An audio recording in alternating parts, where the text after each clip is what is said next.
What is the first robot movie? The answer isn't as simple as it seems because the concept of a robot in film has evolved over time. Many people consider the silent masterpiece Metropolis from 1927 to be the first robot film, and for good reason. Directed by Fritz Lang, Metropolis features the Maschinenmensch, a metallic replica of the protagonist named Maria.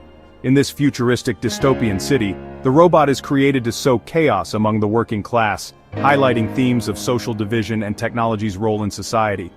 This iconic design has influenced countless science fiction movies throughout history, but some believe a different film holds that title.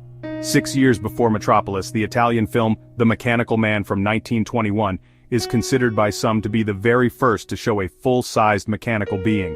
In this largely lost film, a scientist creates a powerful giant robot, whose plans are then stolen by a criminal to commit crimes, leading to an epic battle between two such mechanical men.